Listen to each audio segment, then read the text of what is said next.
Hello, James.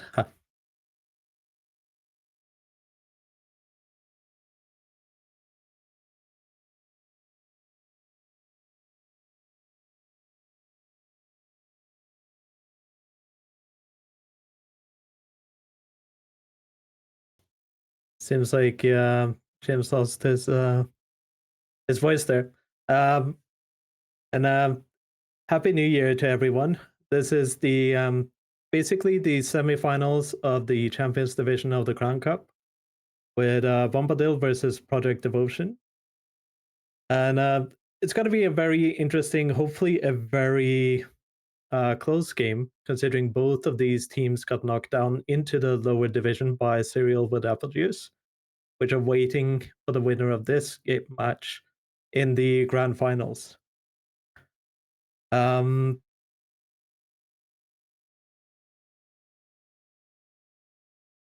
I think we still can't hear James. Yeah, as I was saying, it's gonna be a good match, hopefully, and a close match. Um, and fun thing is, none of these teams have met in the tournament so far, so we actually don't quite know what we're expecting here.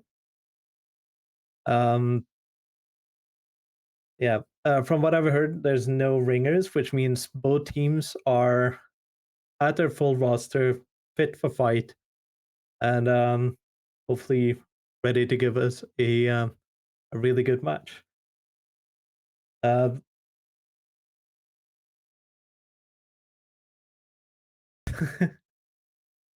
Still nothing from James there. That's technical issues are always fun like that.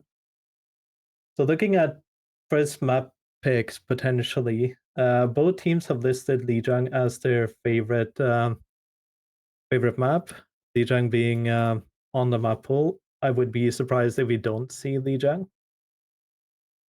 Uh, the teams have also very similar type of characters that they prefer to play, with Sojourn, Genji, Winston, Lucio, Kiriko, and Juno on Bombadil, or on Project Devotion, I mean. And on Bombadil is Sojourn, Junkrat from Shaq, um, Obu, the tank from Bombadil, says too flexible, but prefers Junker Queen. Then we have Lucio and Kiriko. So there's very similar style teams. So hopefully we get to see a bit of dive, maybe some quick jump queen comps. Probably also a bit of Hazard, considering how strong Hazard is at the moment. But while we're waiting for James to fix his microphone, we're gonna go to a short break, and sorry about that, and we'll be right back.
Good evening, ladies, gentlemen, and everything in between. We do apologize for those technical difficulties, but we have now sorted it and we're able to bring you the match as intended. It is, of course, myself, James, aka Geordie Steele, and joining me once again tonight is Ebroth.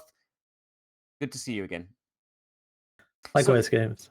as Ebroth was explaining earlier on, tonight's match is the Champion Division semi-final. It is between Bombadil and Project Devotion. Whoever wins this match tonight will go on to the grand final with cereal with apple juice. So quite a match for you tonight. Quite an interesting story with how the teams got here tonight. Absolutely. And if we look at the bracket here, you can see that both teams were playing really well in the upper bracket, but then both of them getting knocked down by cereal with apple juice. That name still gives me like a small by the way. Um and yeah, whoever wins here get a chance at revenge and a chance at the title. It's gonna be a very interesting match. So it's really a chance for both teams to prove themselves and prove themselves as a match for cereal with apple juice. It really is quite an important game for both of them tonight. Rookie and challenger divisions are still ongoing. It is really close, I'm told, for both groups at the moment. Um, so it has been a really interesting competition so far. Absolutely. The team that I play on have been playing in the rookie division. We got knocked out from the from the lower bracket there. Not the rookie, the challenger. I mean, Challenger. uh,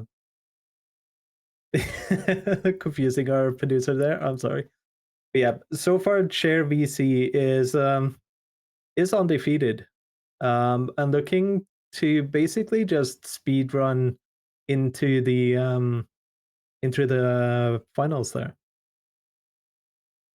Indeed, that's an extremely strong showing by Che VC. I would imagine that whoever finishes the next match, be it Proto Nebula, they will be very scared by Che VC's performance so far. Absolutely, and considering Chair VC is basically it's a reference to a casual like Discord uh channel where they just meet up and then they play casually to have fun. And then they make a team and then they just steamroll through the challenger division. It's very fun. And of course, as our viewers may be aware, this tournament is actually imposing hero bans, which is not a system that we've seen as terribly common so far in Overwatch tournaments, but is certainly something that's beginning to gain traction and certainly brings a new element of difficulty for both teams and certainly something very strategic that they have to be quite careful about in which heroes they ban because of the way the system works. Absolutely. And it's one of those things that makes it really important to have a bit of insight into your enemy team, like to know what they prefer to play. And as I alluded earlier, both teams have very similar kind of comfort picks and favorite characters.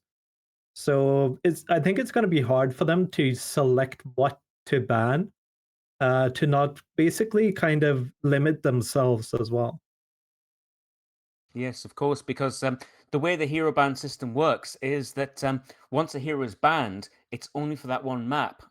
So they have to be very careful about who they ban because the enemy team can also do that to themselves in the next map, and both teams have to face the hero being banned, so they need to be very careful. We saw on a game that we cast together near the start where the hero bans that one team picked early on it really hurt them later on because they weren't able to play that hero when they really needed it themselves.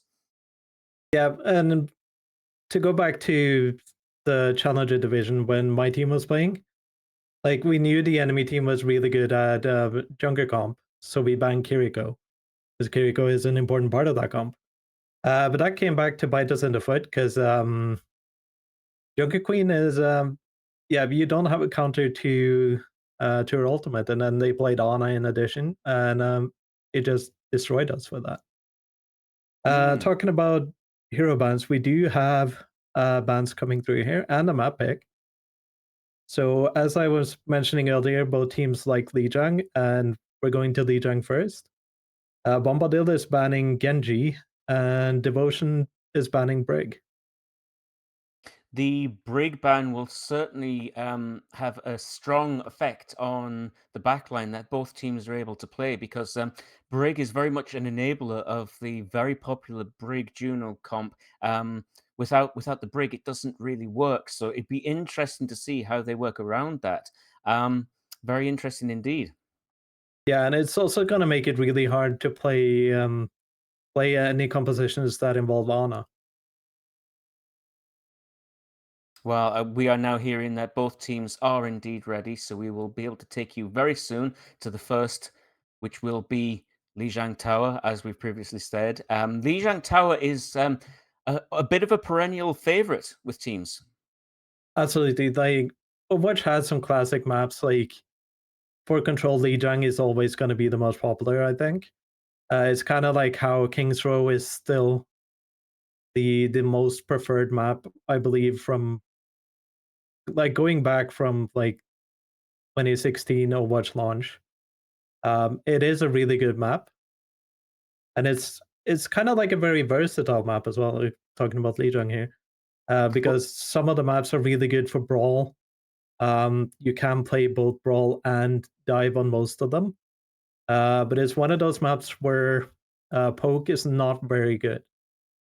So I would assume we're gonna see a hopefully a little bit of brawl, but also a lot of dive. and we are now taking you straight to the map as this exciting, important match between Project Devotion and Bombadil begins.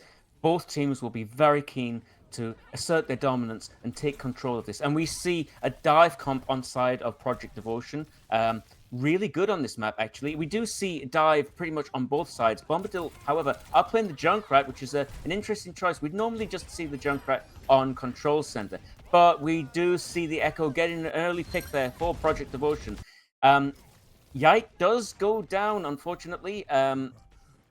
Monkey finding a pick there for Bombadil. They are now 4v4, so it is even, and the fight is now going towards the point.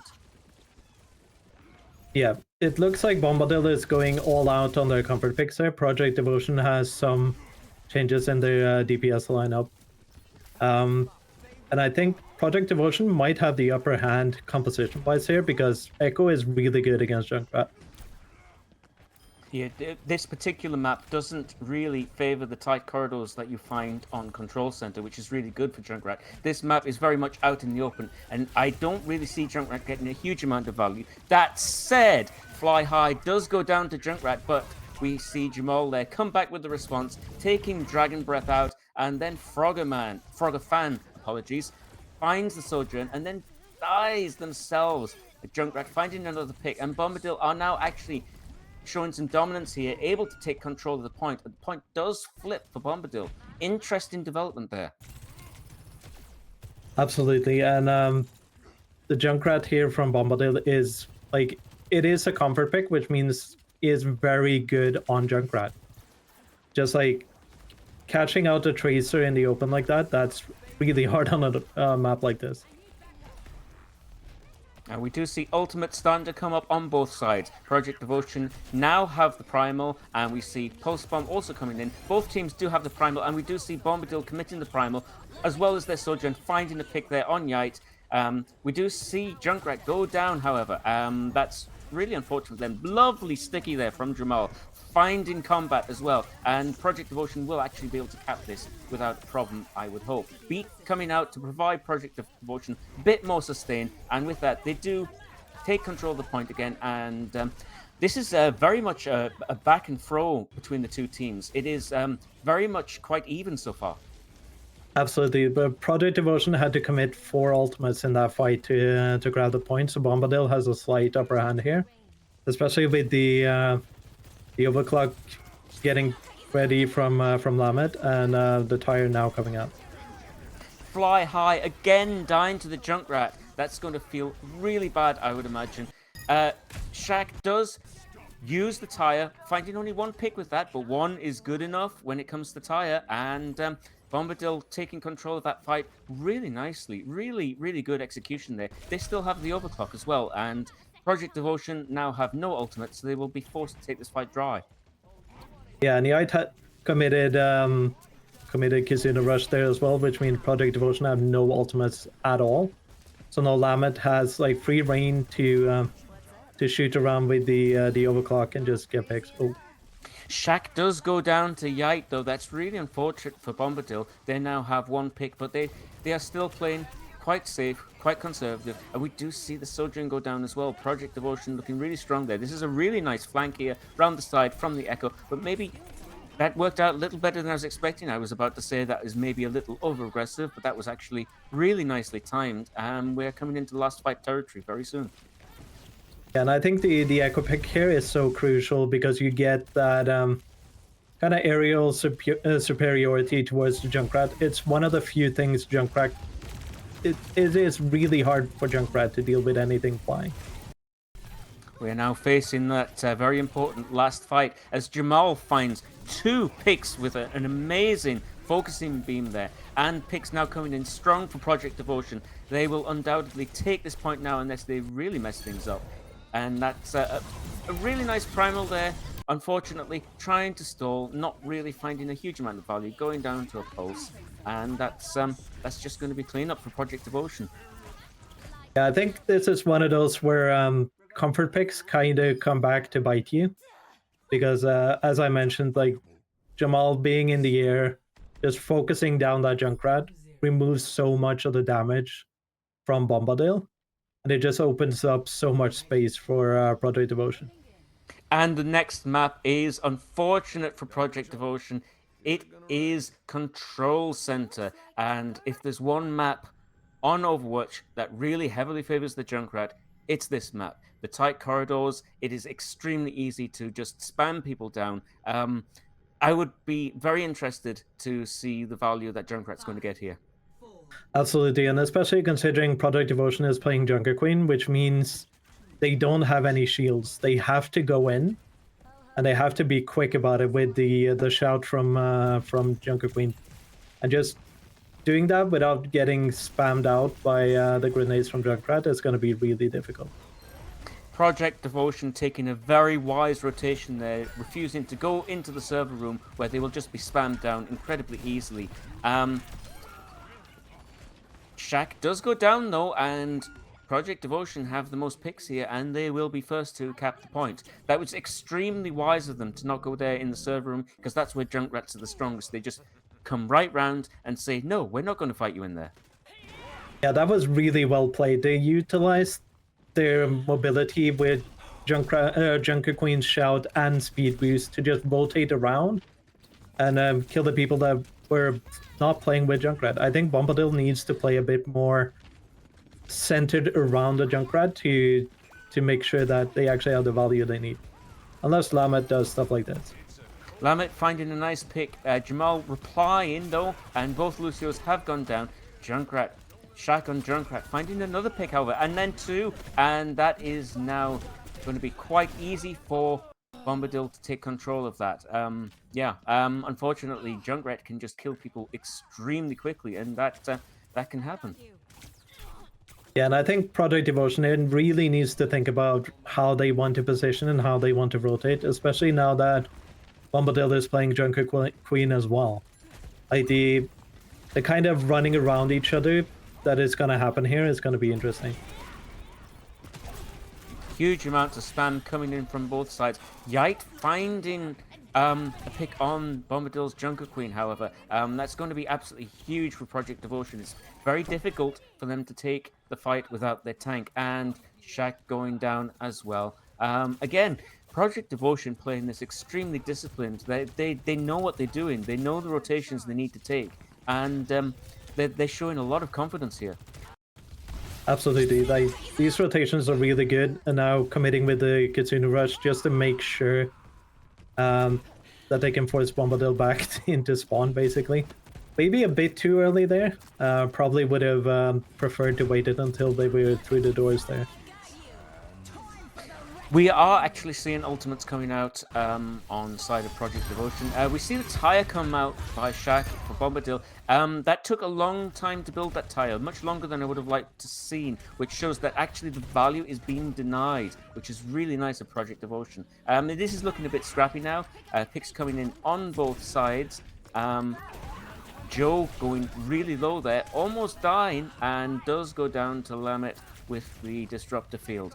We do have a pulse here. It will be interesting to see if any pick is managed, but it's looking like Bombadil will take control and hold control of that for the time being. Yeah, a bit too late with the pulse there, or yeah, with the beat there. I mean, Fly High getting the beat, but can't really utilize it for anything there. That's really Project unlucky. Devotion are now taking a much more direct rotation. I'm not sure I like this rotation. This is kind of playing into the hands of where Junkrat wants you, and it does look like they're struggling with that rotation. That's not a rotation I would have taken.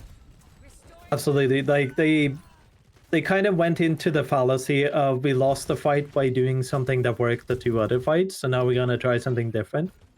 Uh, but that thing that was different was basically just running into a Junkrat.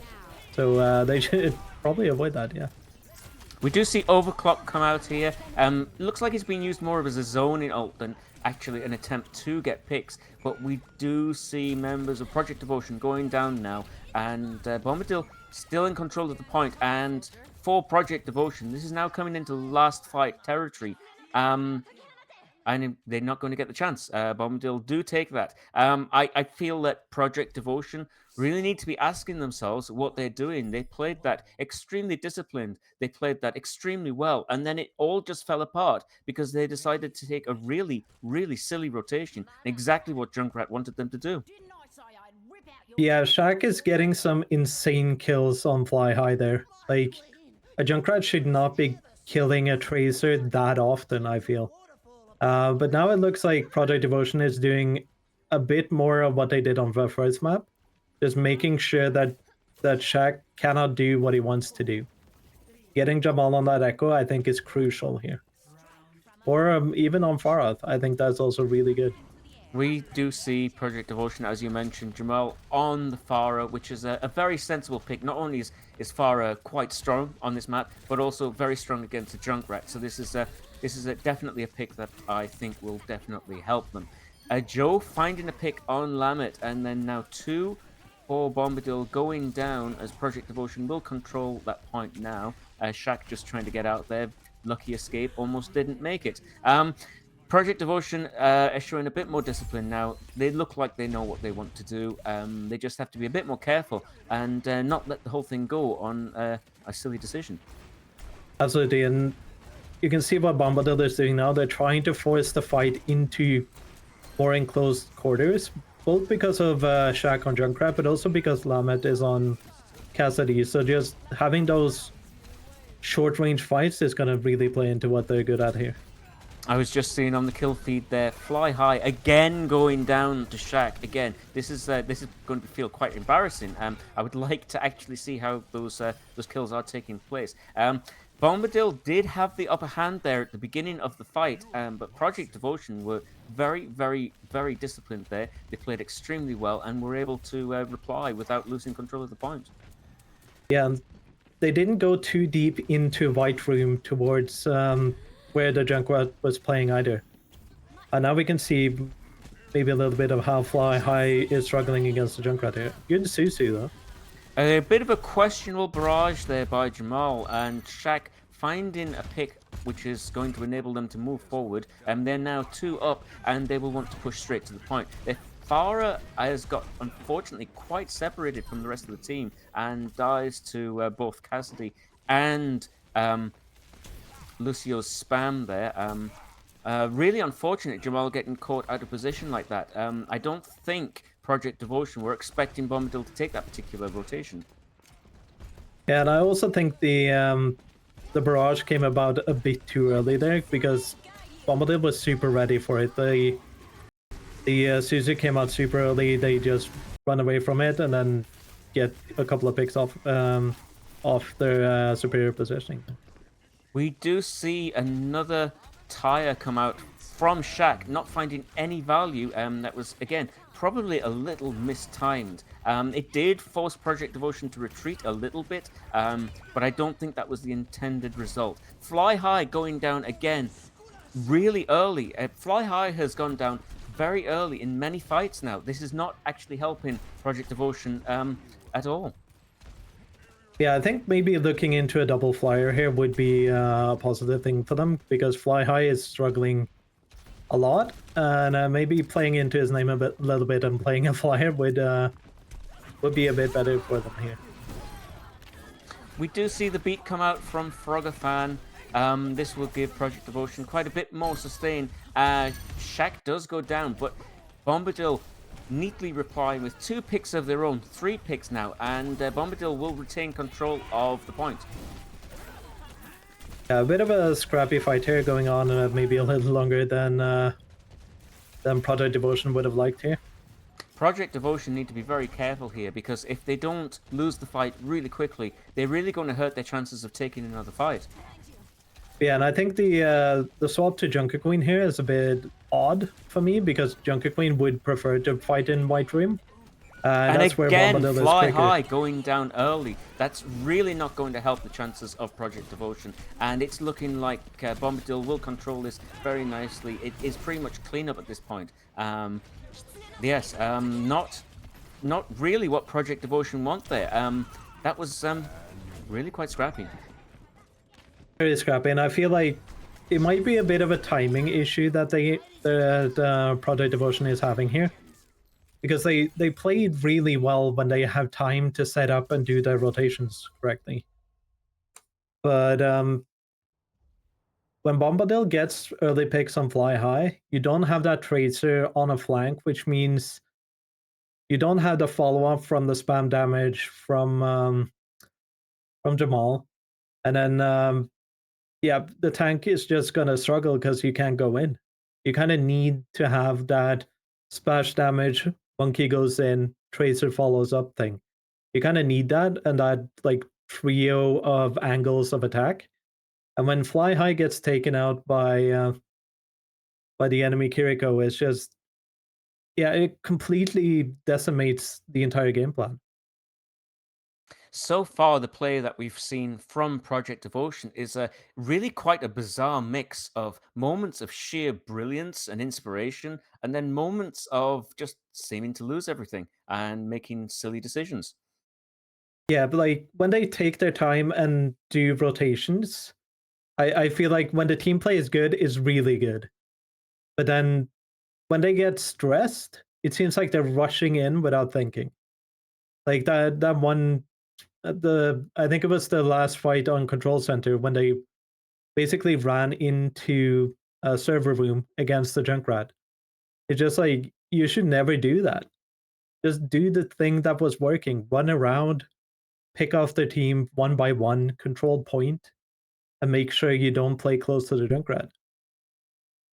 And I feel there was a bit of that on the last map as well. Like they need to set up a bit more. They need to maybe do a bit more aggressive poke with the Pharah to set up Fly High, so that he can come in on the Tracer and do his job, basically. But it seems like either there's a mismatch with the timings of when Pharah is doing damage and when Fly High is moving around, or Fly High is a bit just too aggressive and going in too quick, and then just getting seen by the enemy Kiriko, getting dinged, like hit by a Junkrat um, grenade, and then a Kiriko headshot, you're just deleted. There's nothing you can do. From the moments that I've seen Fly High dying early, it looks like it's a case of Fly High trying to do what you would do on Tracer in any sort of solo queue ranked match, and you just try and assassinate and try and get picks. But I think that's just not working here because the job of the Tracer in this comp, as you've mentioned, is to follow up on the damage from the Pharah or from the Echo. And yeah, it's I think it's definitely either a communication issue or a timing issue. Absolutely. Just yeah, the Pharah or the Echo needs to do some early damage, or the monkey needs to jump in, do splash damage, and then Tracer comes in to kind of take attention away, and then you can follow up with spam damage after that with like like echo stickies or Farah damage. It's just a little bit of like lacking team play on the dive there. They did it really well with Echo on the first map, but I think Fly High maybe had a bit more leeway to run around on the first map, um, and just a little too less on the last map there. Project Devotion are going to want to consider which map to pick next. The next maps are either King's Row, Midtown, Eichenwald, or Blizzard, and the one they'll want to avoid is Eichenwald because that first point on defense is just absolutely perfect for Junkrat. I've personally seen Junkrats get tire in 15 to 20 seconds on that one particular choke at the start. It's an absolutely brutal point for a good Junkrat player. It's very difficult to break around that unless you know what you're doing. That will definitely be one they want to avoid. I personally think if that's what they want to avoid, Blizzard World might be a good choice for them.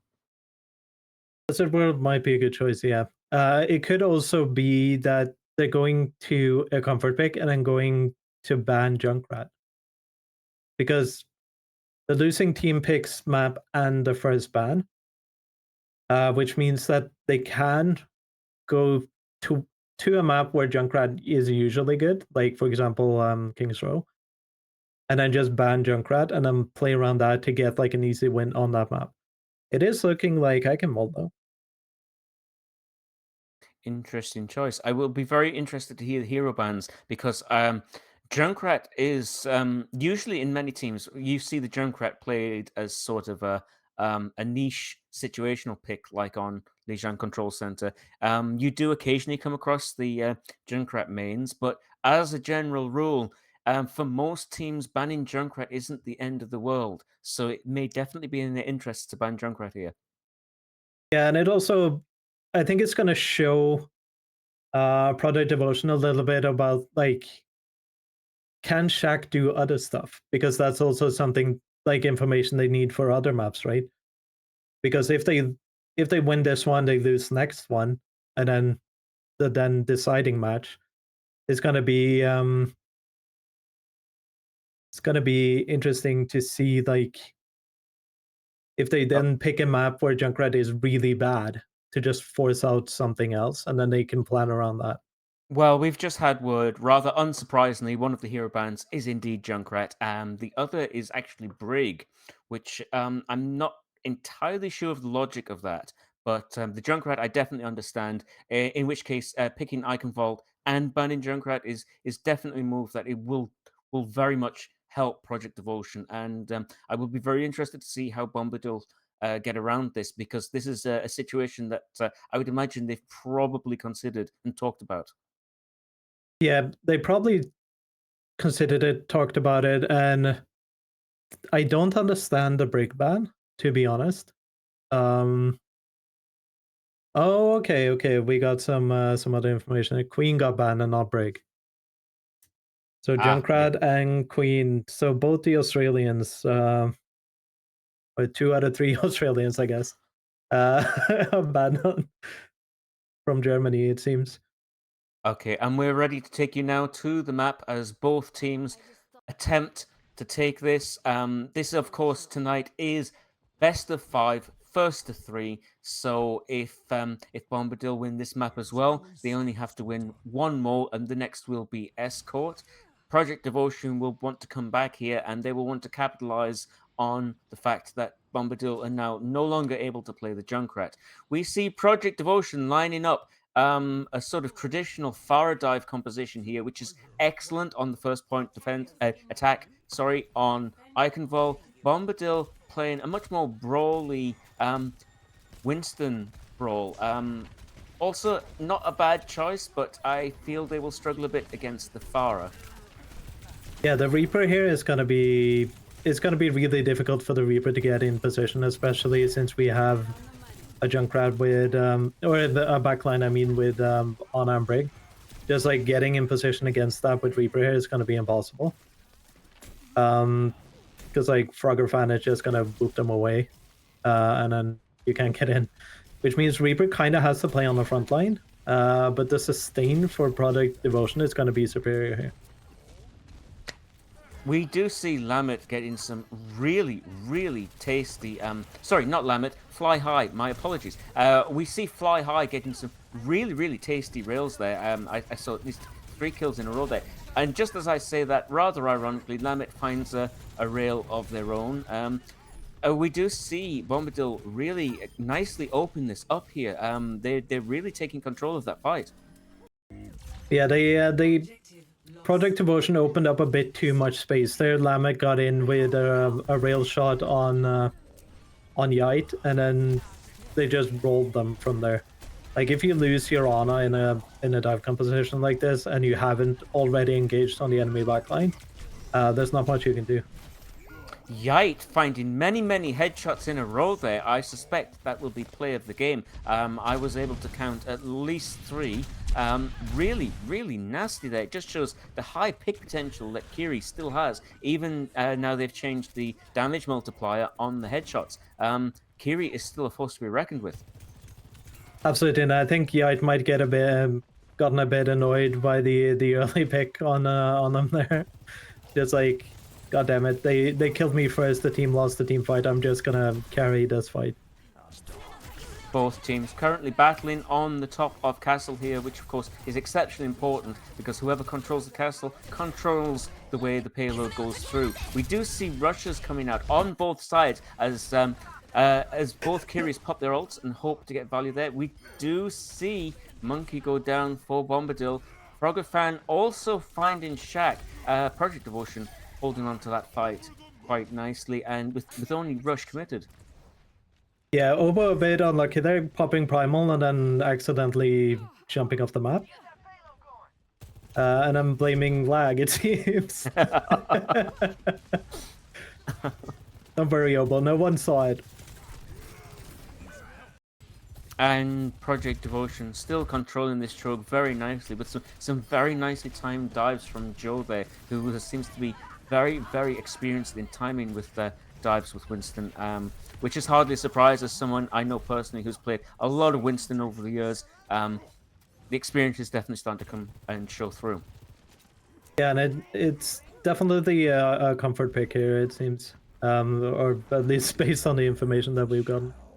We see Shaq teleporting there into castle, hopefully wanting to set up for a Death Blossom here. Be interesting to see what value comes of that because Project Devotion almost have beat.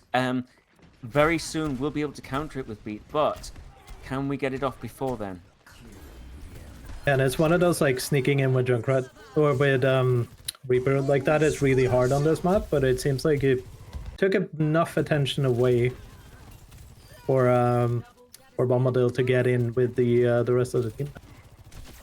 Bombadil will now win that team fight with several picks coming in. Control of the castle will be temporarily lost.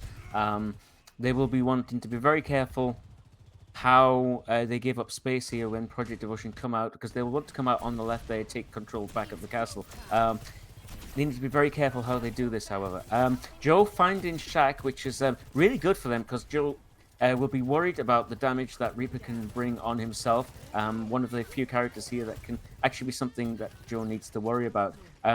Joe also finding Obo there, going down. It looks like Project Devotion will actually take control of the payload back, and they'll be able to take control of the castle back.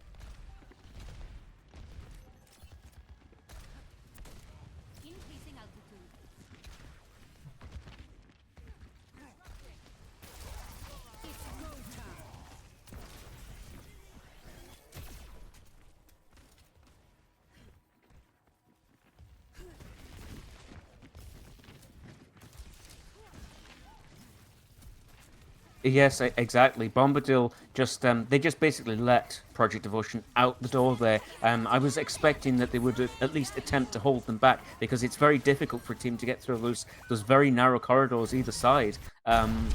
If played correctly, but Project Devotion they just literally walked through.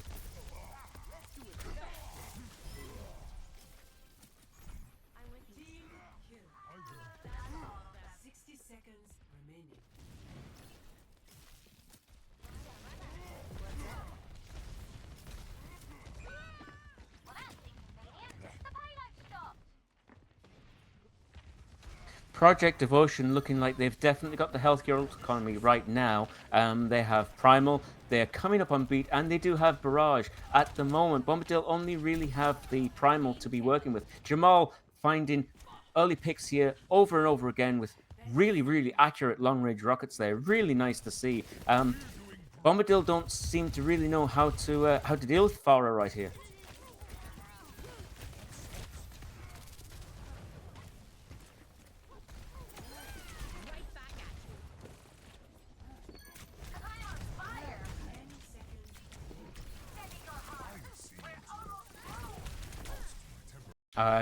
Someone will have to touch for them. We do see Combat making the touch for Bombadil, but it's not really going to do much as Project Devotion do stop the payload before it even caps second point, which is not where Bombadil will want to be right now.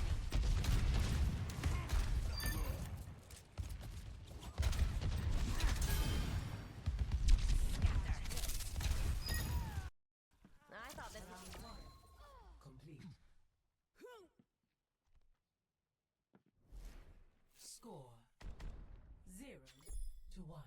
Switching sides.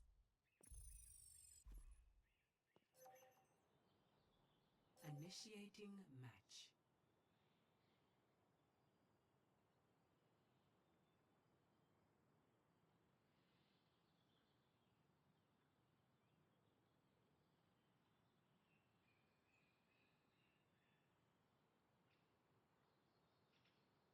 Yes, definitely. Project Devotion are now showing a degree of experience and coordination working together. It's more the sort of Project Devotion I was expecting to see, if I'm completely honest.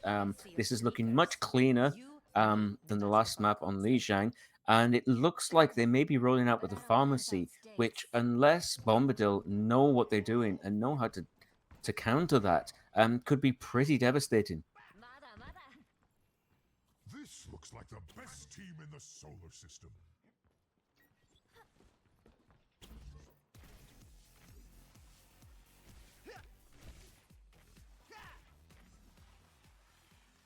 Oh, you see this? 5, 4, 3, 2, 1. Attackers incoming. Defend objective A.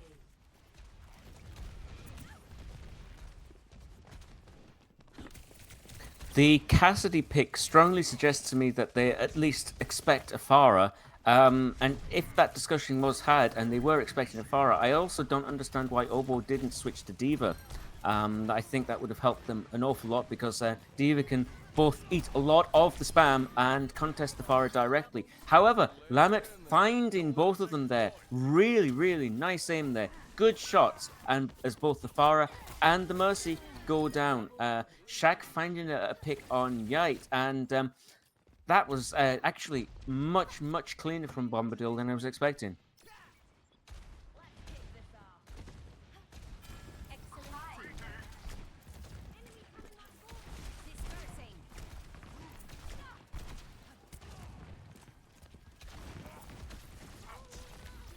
Of course, one nicely coordinated fight like that does not the point win. So Bombadil will have to repeat that performance many times. And just as they say that, Bombadil unfortunately lose their main source of healing as Dragon Breath does go down and Fly High is on point there capturing it. Bombadil are going to be extremely pressed to be able to contest it now, as it looks like Combat did attempt to go for the contest, but it means for the next fight, they are down one until the rest of the team can reassemble, and huge amounts of damage coming out now from that damage boosted Farah, and Bombadil scattered all over the place, and they need to be exceptionally careful they don't stagger themselves at this point. Rocket barrage incoming.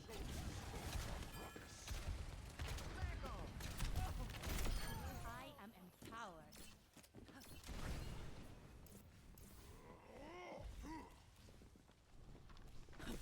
Yeah, Bombadil finding themselves scattered all corners of the map there.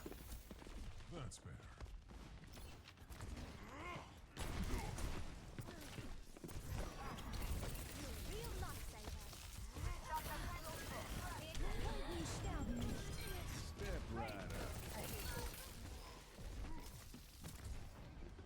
Of course.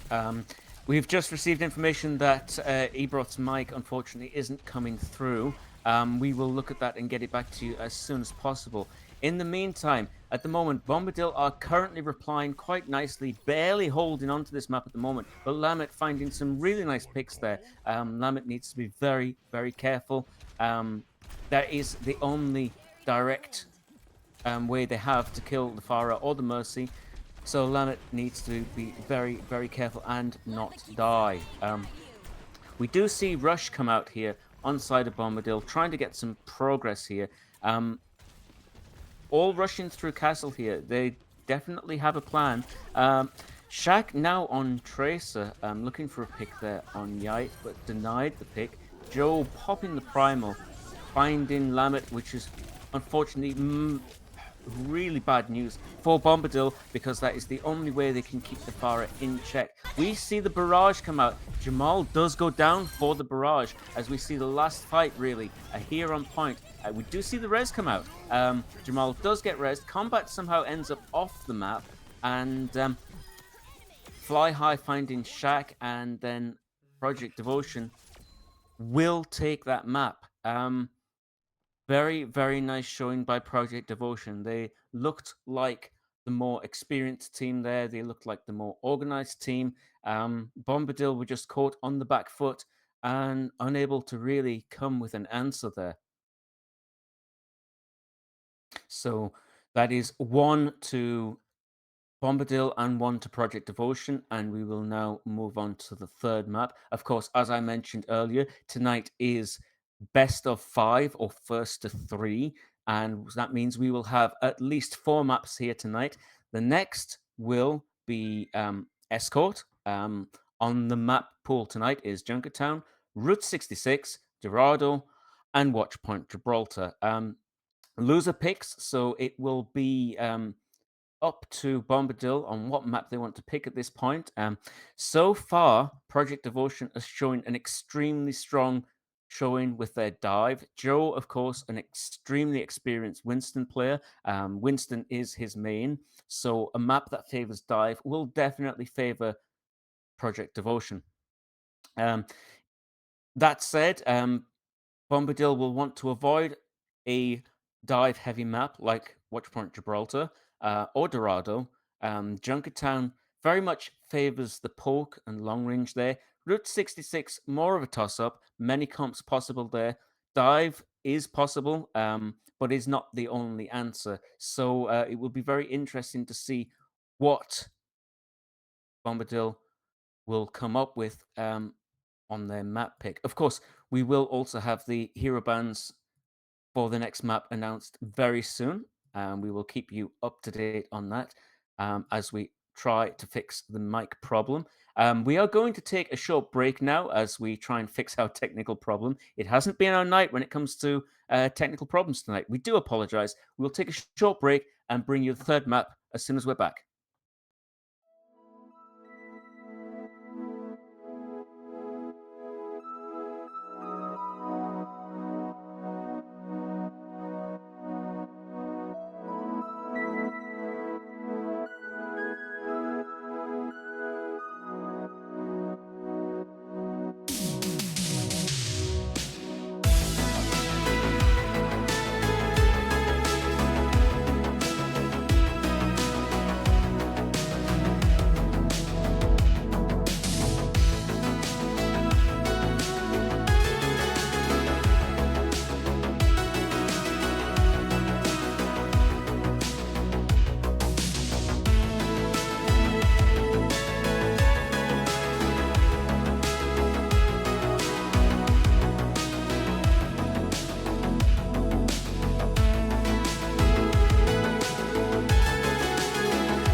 Hello, everyone. We are back, of course, with this fantastic match with you from the Crown Cup. We have fixed our technical issues and we're back to continue this riveting Overwatch footage for you tonight. We are now on map 3 as both Project Devotion and Bombadil have taken a map each. A very strong showing from both teams looking extremely strong. And so far, it's actually looking like a very even match between the two teams.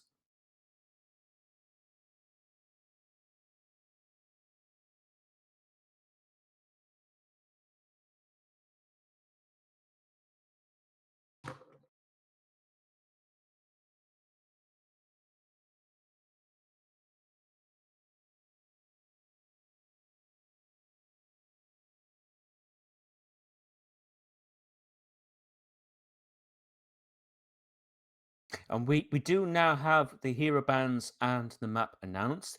The next map will be Watchpoint Gibraltar. So far with Project Devotions showing on their proficiency with the dive comp, I am rather surprised to hear that. It's going to favor them very much. However, Bombadil have chosen to ban Farah, and Project Devotion have banned Anna. Not really a surprise there with the Farah ban.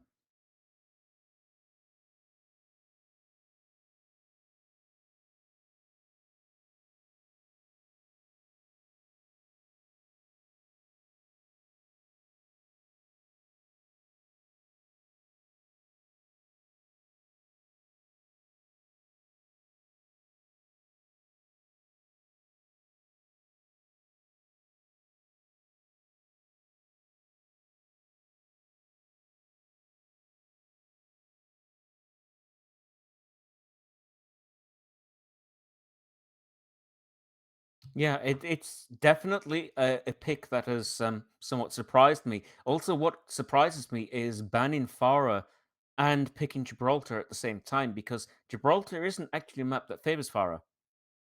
She's not really all that playable. First point's not too bad, but once you get inside that second point around spaceship, it's not really all that viable. So it's definitely a bit of a surprise there. That's also true. Like, it's been years since Farah has been played much on Gibraltar. I feel like I think you need to go to like early Overwatch 1 for that, and especially like any time before Echo, because after Echo came, yeah, just Farah hasn't been played much on that map. Hmm. So far with what we've seen from both teams, um, what would you like to see from both teams? What areas do you think they really need to be focusing on? I think from from Devotion, I think, or Project Devotion, they need to just keep doing their dives, like setting them up, like making sure Joe initiates, and then have the follow up damage come in. From Bombadil, I think it really depends on how they're planning on playing this, considering they have like a Junkrat one trick basically. They can do something like completely weird and play like a car wash defense where you play like in the underpass towards the mega with like a Junkrat and Reinhardt in there. But that would also be very weird. And I think Project Devotion can kind of destroy that quickly, but that could explain. No, no, no, it's not going to explain the Ana ban because that was done by Project Devotion. It's like that's just yeah. There's Ge- It's a weird one because I don't see how that actually helps. Maybe they were stuck and didn't know what else to pick, perhaps. yeah. I feel like there's other escort maps that would be better for. Oh, we started. We are already in the map. Apologies, everyone. We hadn't realized that the map had already started. We see Project Devotion with very much a classic dive here, with the minor exception of the double flex support, but classic DPS line with the Genji, with the Tracer. Very, very, very lethal at close range if both those DPS get on top of you. Bombadil also playing the dive, hardly surprised. They're playing the more classic Lucio Kiri backline and the Widow. much more orthodox, much more what you'd expect. But at the moment, it looks like Project Devotion is holding this first point very comfortably. Yeah, I am very surprised to see Shaq on Widow. A Widow pick is not what you would expect from someone who loves to play Junkrat. Yes, that's maybe you do sometimes see some crossover between flex support, flex DPS and hit scan players. It is possible that because if you were playing all projectile characters in your rank journey, sometimes you can suffer a bit. So it's not that uncommon for a projectile player to learn at least one hit scan and play them well. So perhaps it's something like that. But Bombadil are making steady but slow progress here, pushing the cart under as they force point.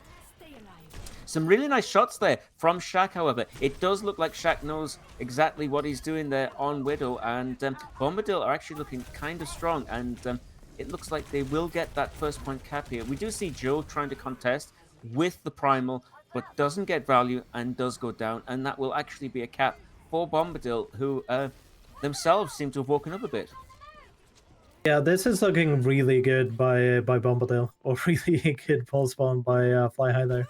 I am a bit curious about the Juno pick from Project Devotion, considering they're playing into a Widow and a dive. Juno very susceptible to being like out in the open and a very easy target for a Widow. Project Devotion finding several picks there as they do invest the Orbital Ray, which has found many picks actually. Frogafan then finishing with a pick on Shaq as Shaq goes down. But Shaq, so far, from what I've seen, bringing surprising value from the Widow here. As you're saying, not what you would expect. Yeah, not what you would expect, but I think also just the existence of Widow on this map just creates a lot of space for Bombadil to set up and play their game. We do see Bombadil here. They are now committing the Primal, and it's found them a lot of space and finding a pick on Yike there as Yike goes down to the Primal being juggled in the corner. Very nice juggling skills shown there by Obo. Lamet finding Joe, and Bombadil have the momentum with them now, and it's going to be very difficult for Project Devotion to stop them.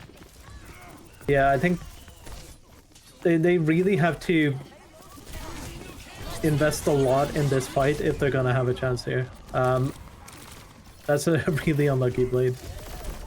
We do see Jamal go down with a suicide blade there, probably an attempt to just draw out cooldowns and stall the point. But these days, unfortunately, blade is pretty much a kill me button. Absolutely, and by them not being able to play Ana, it's gonna limit what Jamal can do even more. But it was a really good stall though, because Project Devotion managed to get back in, and Joe just cleans up. Yeah, really good last second hold there. Yeah, you will often hear that as a call in teams when they play Genji, that is to use Blade purely to draw out resources and draw out cooldowns. It'd be very interesting if that was the call and that was the intention, because once the Blade comes out, if it pulls cooldowns, big cooldowns like the Suzu, it can actually be a worthy trade. Absolutely. Very long 1v1 on the point between the tracers there, and no clear victor. Kind of interesting. Bombadil will want to take this opportunity to just reset and take their time. Neither team has many ultimates on the board. Fly High does have Pulse Bomb, and we will see Sights and Primal come up for Bombadil shortly. But I would imagine both teams will want to take this quite slow and just build their ultimates a bit. That said, Project Devotion now have the Orbital Ray on top of the Pulse, and we do see Orbital Ray come out. Jamal going down there, switching to the Echo, which is a pick that I would have expected from the start, if I'm absolutely honest. Yeah, I think the setup there was really good with Joe and Jamal playing close to the doors to deny the Widow a little bit, but then Jamal goes a little bit too deep and then dies early in that fight. Joe holding on valiant there, trying to stall the point, but does eventually go down. Bombadil will now cap second point. Bombadil looking surprisingly strong on their dive, which isn't something we have seen in this match to this point. Project Devotion looking somewhat disorganized, if I have to be completely honest. Yeah, I think the presence of Widow creating space and denying Project Devotion setup time, because like you're just denying sightlines like this. Like it's super hard for Project Devotion to do anything when.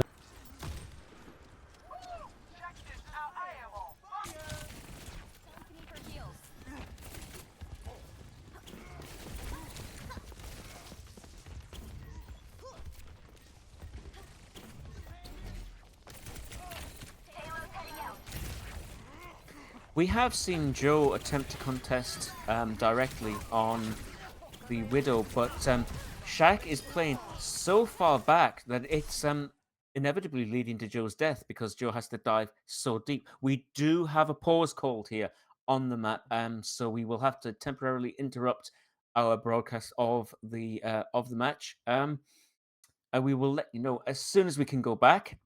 We are not aware of what the issue is. It's probably something minor. So yeah, fascinating so far.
And of course, our coverage now resumes of the match as Bombadil are looking to convert their progress to a 3rd-point cap. We do see them investing the rush there. Jamal also now on Widow at an attempt to directly contest.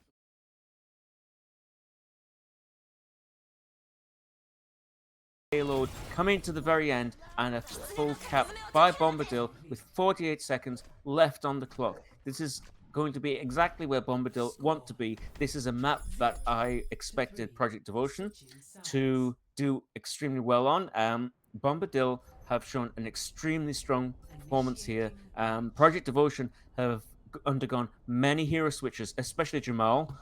Jamal starting on the Genji, switching to the Echo, and then eventually to the Widow. Rapid hero switches like that indicate that there's a degree of disarray in the team, or at least amongst one or two of the players, as they're unsure how to answer this.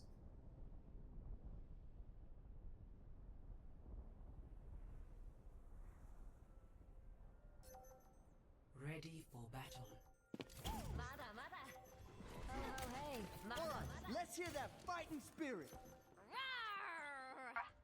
That's exactly what I'm talking about.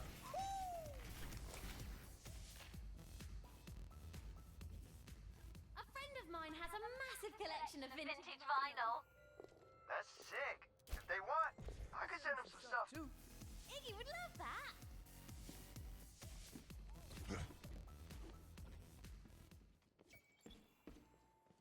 Konnichiwa.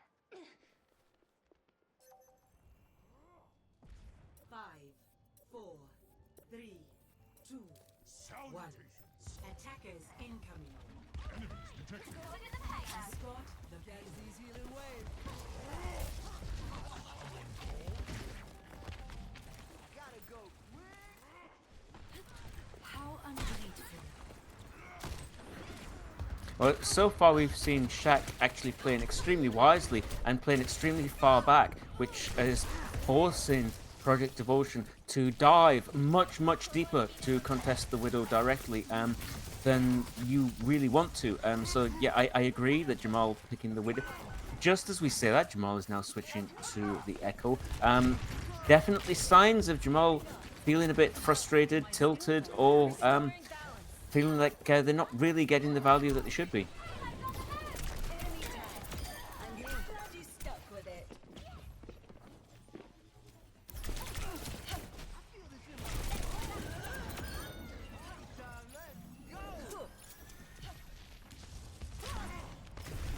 Beautiful predict there from Jamal with the stickies, knowing exactly where Lamet was going to come out of recall there and landing a full volley of stickies in that location. Very, very, very nice indeed. Now that Jamal is on Echo, we are seeing a lot more progress by Project Devotion, and Jamal already, having only been on Echo for a few seconds, already has almost 60% ult charge. Huge difference.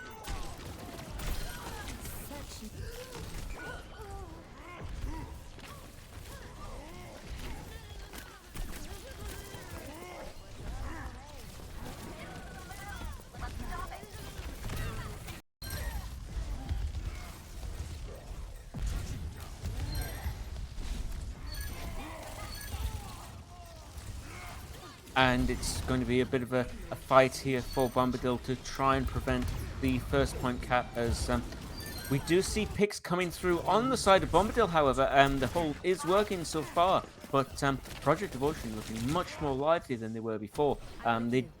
We do see Rush on side of Project Devotion, and they have actually capped. My apologies, they did actually successfully cap that. Now, if Bombadil are not careful, Project Devotion will have the momentum on their side. Yike does go down with Rush, unfortunately. Project Devotion are going to have to just reset at that point.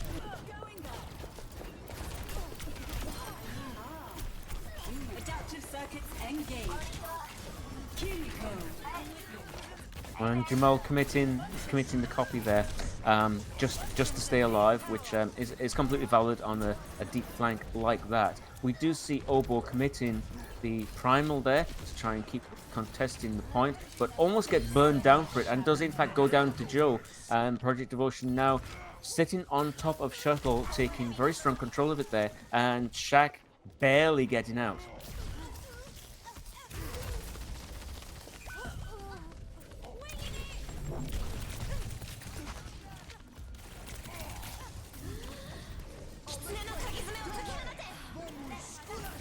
Yes, Gibraltar is very much a map that has the snowball effect, especially on that second point. It can be very, very difficult once the team has got that momentum to just rein them in and just slow them down, because once they have that speed, it's very difficult. And Project Devotion very much have the momentum on their side, and if they can cap this third point in the next few minutes, they will cap this with more time than Bombadil did. So Project Devotion definitely looking more alive now than they did during the previous phase.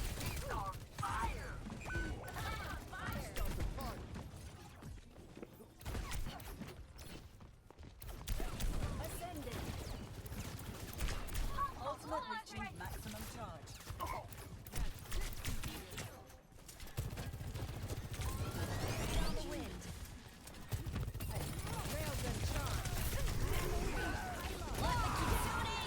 Adaptive circuits engaged. Lamet does go down there to Joe, which is not something Bombadil want. Project Devotion finding another pick on Obo. Jamal finding Dragon Breath. Again, the momentum on the side as Project Devotion just pushed the point closer and closer to a cap with extra time. Very strong showing here by Project Devotion. Bombadil need to be very careful here. Their options are quite limited because their ult economy is not what Project Devotions is at this point.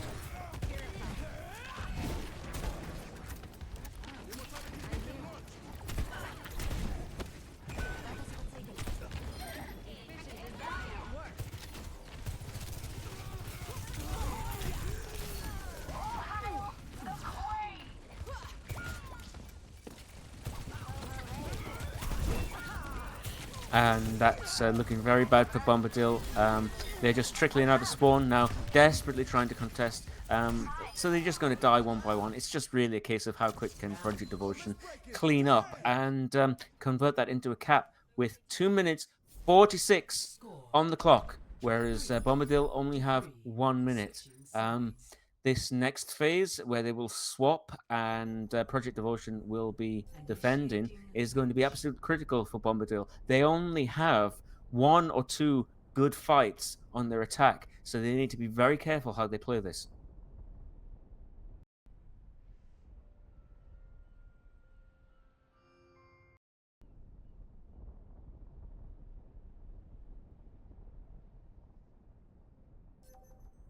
Ready for battle.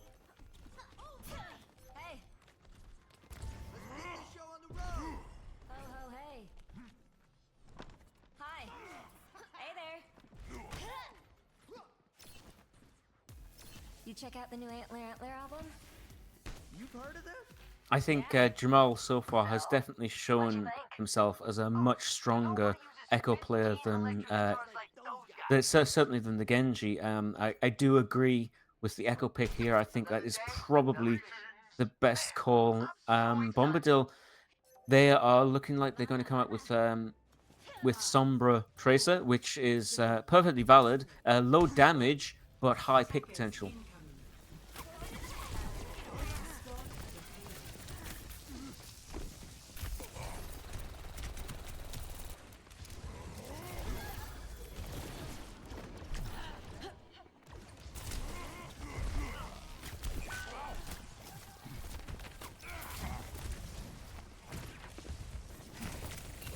Quite a scrappy first dive there, with Bombadil losing Lamet on Sombra really quite early in the fight. I feel that Lamet looked a bit lost there and was a bit unsure how to engage there.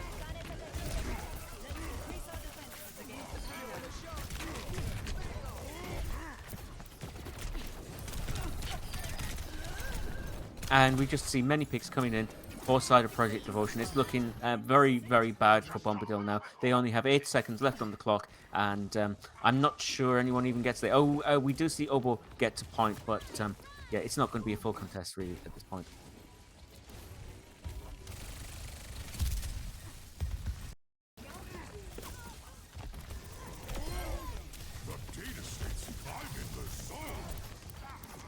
Shaq does go down to Joe, which is not what Bombadil want to do, because a fight in overtime like this, when you're 4v5, is just not really where you want to be. And Project Devotion will take Gibraltar. Very strong showing by Project Devotion. They definitely looking so far tonight like the better team to me, and I would be surprised if they don't win. Initiating match.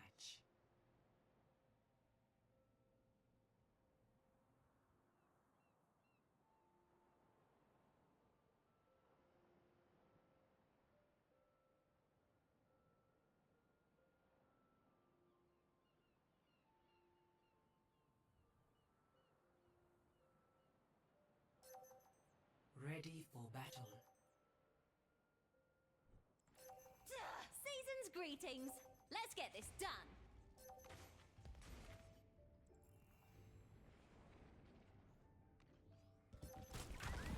Superior firepower Blown. is good. And yeah, they couldn't do Firepower's much. better. Probably Project Devotion at this point have a whole 2 minutes 46 seconds here to make cart progress. It's going to be exceptionally difficult for Bombadil to do anything here. We do see Bombadil playing the Sojourn. And we do see the Junkrat come out. I feel on a map like Gibraltar, bringing Junkrat out is pretty much a desperation move, and I don't think that's going to serve him very well. Yeah, I think Shaq is realizing that he kind of needs to go back to his comforts. It is like, this scenario is one of the few where I think Junkrat could have some value because of the spam you can put in the underpass. Like, the point cap is just underneath there, and if you can get enough Junkrat spam to stop the enemy team from capping, it could be okay. But it still reeks of desperation. Lamet finding a nice rail there on Frogafan. And 2 picks now. Shaq does find Fly High. Bit of a theme that we've seen reoccurring tonight. And Bombadil will hold off Project Devotion for now. But Project Devotion, of course, have plenty of time. They're in no hurry at this point. Yeah, this is exactly what I was talking about. Like, if the fight happens there and Junkrat is on high ground, the amount of spam damage you can do into that underpass is insane. So I think Project Devotion has to not just focus on cart, like Fly High was trying to do there. They kind of need to get a couple of crucial picks before committing to pushing cart here. Yes, that was really very funny there. Fly High walked straight into a jungler trap and died. This is, yeah, very, very entertaining. But Bombadil now have the tire, which is absolutely huge for them. And what I would like to see Project Devotion do is to stop trying to force card and just to go up the top. Yeah, they kind of need to go up the top. I really don't understand the Reaper pick here. I think just having Jamal on Echo controlling the high ground would be so much better for them. And because of the questionable decision of just forcing point and going under, it looks like Bombadil actually stand a chance of holding this. This is not the time bank Project Devotion want when taking this fight. Bombadil have found themselves in a situation where they might actually be able to come back here. Yep, really good first pick by Joe though, and good follow-up from the rest of the team here. Project Devotion will actually take Gibraltar there. But I will say that was looking very ropey for a moment, and almost like Bombadil stood a solid chance of holding that. I am very, very surprised that Project Devotion didn't choose to go over the top and chose the strategy of just forcing point. Very, very, very strange. Yeah, I think they kind of got into that, oh, this map is ours. We have 3 minutes to push like 50 meters or whatever it was. And they kind of tunnel vision on just the objective and not the fact that the enemy team exists. And I think the one thing that illustrates that the most is Fly High just walking into a mine. Just like, oh, I'm gonna push card. It's almost there, and it just doesn't regard the mine. Just dies. But yeah, I think Joe realizing the team's mistake at the end there, and just jumping over, going on the Kiriko, forcing TP, then popping Primal, pushing the Kiriko away, and killing her. That basically solidified the map for Project Devotion there. If he didn't do that, I think they would have done the same mistake again, and they would have potentially lost that map. Indeed, Joe looking like an extremely experienced tank player, which, as I was saying, I have come across Joe many times now, and that's hardly a surprise. If I had to pick a star player so far for Project Devotion, it would actually be Joe, looking very commanding there, taking control, taking the fights where he wants it, and basically making room and making way for the rest of his team, which is what tanking is all about. And Joe really seems to understand that. Absolutely, like the way he engages is really solid. And I think when he managed to communicate to his team what he wants to do, the follow-up is also really good. Like Jamal and Fly High, when they're in, like when the synergy is there, is doing, like, is kind of like Joe is playing them up, if you get what I mean. Like Jamal is doing good work, but I don't think he would have neither the space nor the opportunity to do what he's doing without Joe just creating that kind of space, like jumping in, setting bubble, just forcing, like forcing Bombadil to play the way that Project Devotion want them to play. And I think you also saw that with the Widow on defense. Like, yes, they lost a lot of progress and they did not manage to defend like the full cap. But I think the fact that he was in Widow's face, especially on the second stage, the entire time just denying Shaq from doing whatever he wanted, just stalled the point for long enough for them to win this map. So far, we have Project Devotion on 2 maps. We have Bombadil on 1, so it will now go to a 4th map at least. We are coming up on push maps next. The map pool is New Queen Street, Esperanza, Coliseum, and Runasapi, so that's all of them. Bombadil will be wanting to look at something that favors the Junkrat here, and I'm not really sure which of those maps would do that. Perhaps Runasapi? Runasapi and I think Colosseo could be decent for Junkrat.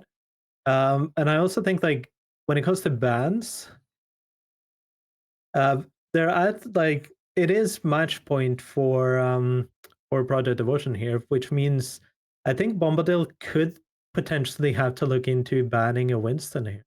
Yeah, I was about to say the same. I think Bombadil will almost certainly want to ban Winston. Joe is a Winston main and will play Winston in almost all situations. If Bombadil really wanting to make progress here, I think that's a very smart choice for them. Yeah, and we do have the bans coming in. Bombadil is banning Tracer, which is really surprising to me. And Project Devotion is banning Zarya, which means they really want to play Winston. Oh, I'm afraid we had some incorrect information for you earlier. I was under the impression 4th maps were push, but they are actually indeed Flashpoint. So we will be doing New Junk City next. I'm not really entirely sure why Bombadil would want to ban the Tracer either, because if anything, Fly High has been falling in every other Junkrat trap. Yeah, I'm also a bit confused by that. I think maybe looking at banning an Echo would have been more beneficial. I also think maybe they just expect to win on this map and they're saving the Winston ban for like the last, and then they don't know what to ban on this map. Might be a thing. But they're on their back foot now. If they lose this map, they've lost. They're out of the tournament. So not banning Winston is interesting, but then again, it could be that they're expecting a Junker Queen comp, but then again, Tracer wouldn't make sense because you don't play Tracer with Junker Queen often. So I'm kind of confused by the Tracer ban. And the Zarya ban from Project Devotion is also like, Yeah. why would you expect Zarya? We have not seen any Zarya tonight, and nor would I expect Zarya on New Junk City, to be absolutely honest. As with the last ban that Project Devotion went with, the Anna, I half suspect that maybe they don't know what to do and just banning a random hero. 3, 2, I mean, Ana ban on Gibraltar makes sense because Ana is very often played there. Let's see, we are seeing Junker Queen comp from both teams with a Junkrat and Bombadil, and then the Genji Sojourn on Project Devotion. So Project Devotion pretty standard, Bombadil opting out the Genji for a Junkrat. knocks in 10 seconds. It's not such a bad map for Junkrat. It can certainly bring quite a lot of value depending on where the enemy team engages. If they engage, and we see Jamal go down to a Junkrat trap, which is the exact sort of value that Shaq will be wanting to find. They need to be very careful about where Shaq is placing these, because we've seen people step in traps multiple times tonight. Yeah, and as you said, that Joe also walks into a trap. That's very unlucky. Also very unlucky for Jamal to walk into that trap and not have the deflect ready. But yeah, I think when it comes to Junkrat on this map, this first stage is probably Junkrat's strongest, and then after that it kind of opens up a bit. But it's also gonna open up a bit for Project Devotion to maybe like dabble into some Winston and some Flyers. Yeah, of all the points here on New Junk City, these narrow corridors and tight chokes certainly are Junkrat's most favourable place on the map. So far we've seen huge value, and just as we say that, Shaq finding another pick there on Yite and goes down to a deflect though, however. So Bombadil will need to be careful here and just consolidate the position, or they risk giving this point away. Yeah, but Project Devotion did lose their flex support, which means the healing is not going to be very high. Beat does come out from both sides though, but Bombadil just already consolidates here. Bombadil nicely holding on to that point control there. Project Devotion don't really have an answer at this point as Yite, the last one, goes down. And yeah, that's a point control to Bombadil. It's on to the next. Yeah, I think on that map, when Yite dies like that, Project Devotion should probably back out a little bit and then go for a late contest. Because even if you kill the Junkrat there, you're so far behind when it comes to sustain that you kind of should just give up a little bit to come back stronger. Just send your Lucio to taxi the Kiri and then engage with that before the Junkrat comes back. I think that would have been a better play there. Ultimately, that's the thing with flashpoint maps, that because the timer on the point control ticks so much faster, it punishes time mistakes so heavily, and teams have to be so disciplined and so careful, or they can literally lose entire team fights by just choosing to not back off and not regroup. Absolutely. Very good fight here by Project Devotion though.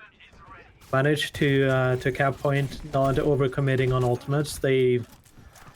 Bombadil do have Tyre and Junker Queen ult, but it's gonna be difficult to get a Tyre in through all these gaps on this map. Yeah. We do see the Tyre come out now by Shaq, who's looking for a target. So far, Shaq has tended to go for conservative Tyres, I feel, looking for just 1 or 2 picks, which is a completely valid strategy. Although, Fly High, using Overclock, does take out the Tyre, which is denied massive value to Bombadil, who now only have the Rampage left, while Project Devotion have both Rampage and Blade, which allows them to have some follow-up on the Rampage. They're looking very strong here now by Project Devotion. Now they've got away from that first point, which, as we mentioned earlier, was very favourable to Junkrat. Bombadil looking like they're struggling just a little bit more. Absolutely, really well played by Project Devotion and Fly High there. They do lose Shaq early in this fight and combat, but no Jamal.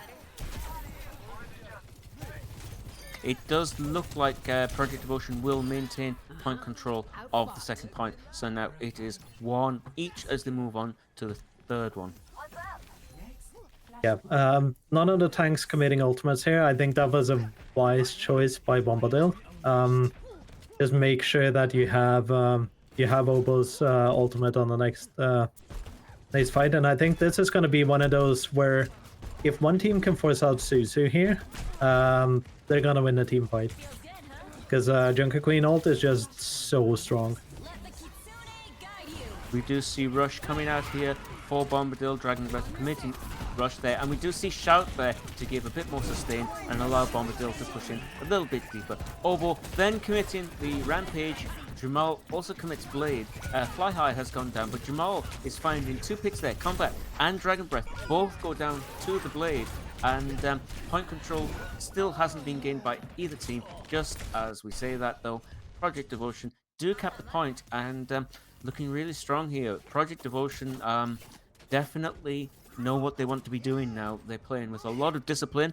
We see Joe still hasn't committed the Rampage yet, which is showing excellent discipline because it really wasn't actually needed. Yeah, really good beat to counter the Junker Queen ult there. I think they were hoping to get beat out of combat when they committed Blade. But combat didn't have it yet, and then they died, so a bit unlucky there. Because now the beat is gonna come out hopefully and save Bombadil from... Oh, never mind. Joe finding absolutely massive value there with an extremely nicely executed Rampage there, finding 3 picks, which is absolutely huge. And it's going to be very difficult for Bombadil to get another team fight here, as point control is now ticking towards 85%. Bombadil will need to just consolidate the position, hold their ults, and just take the next point. Yeah, I don't think it's gonna be worth trying to touch with. Nah, they can't. Redux. Lost. Next, flashpoint. Bomb flats.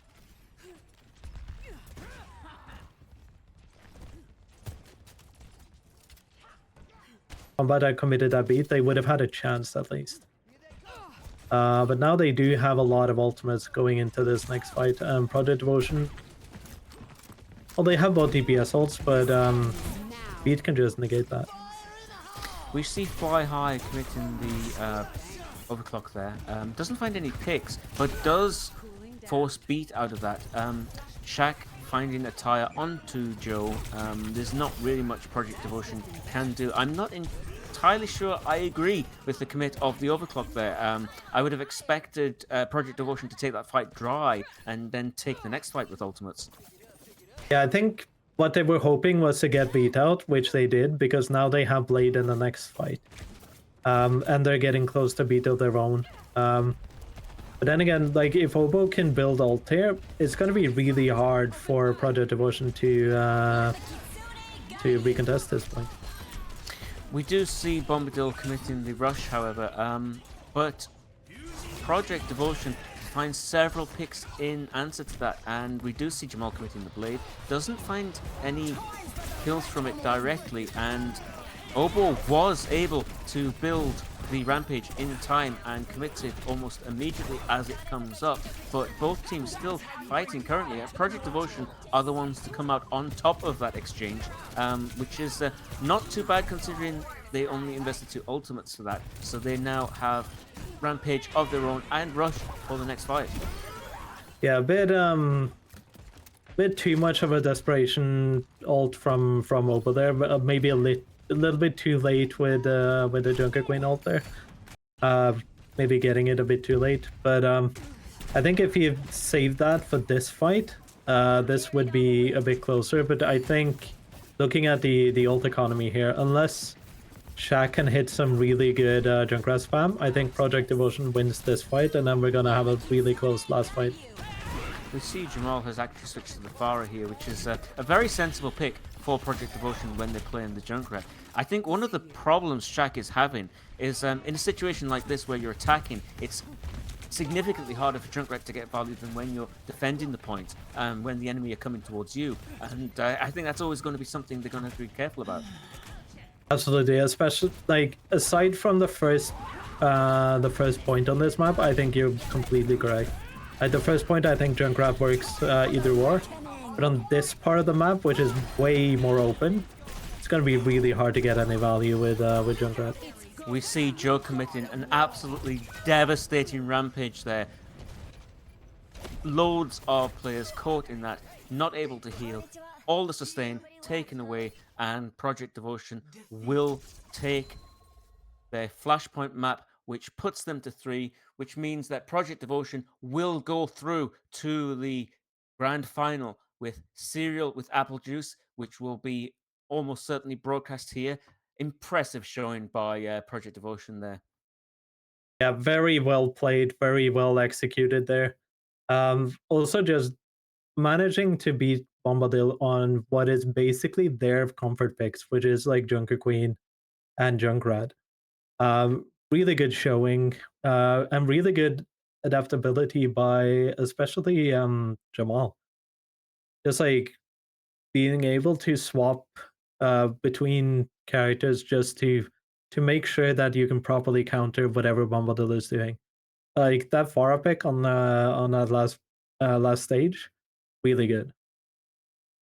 Yes, indeed. We have seen some really, really close games tonight. Both teams fairly even, although it became, to me, certainly quite obvious relatively early on that Project Devotion were the stronger team and most likely to win. So I'm not really surprised that they go on to the semi-final. Sorry, they go on from the semi-final to the final. But they are facing an extremely difficult team in the final there. Cereal with Apple Juice are not to be messed with. They are not to be messed with, and they are undefeated so far throughout the tournament. So, and it is going to be like kind of like a rematch for Project Devotion against them because they did knock them down into the lower bracket in the second round. Um, and Project Devotion have just fought their way back. And are now getting a second chance not only to beat Serial with apple juice, but also to win the entire tournament. Wait, very, very, very impressive, as we were saying, from Project Devotion. They showed a lot of restraint with the ult usage, especially Joe, showing a lot, as I mentioned previous, a lot of experience, and that really, really, really shows. But the one thing that really surprised me with Project Devotion is that despite them showing themselves as a stronger team tonight, they were rather inconsistent in some cases. They were a bit inconsistent. They were kind of rushing in a bit without a plan a couple of times. As we said on Control Center on Lijiang, especially in our first match or our first map, um, and a little bit later in the series as well, especially when the bans came into play a bit more. Um, but I think they've adapted a bit now. It could also just be that they're a bit rusty after the holidays, that they're now kind of finding their footing.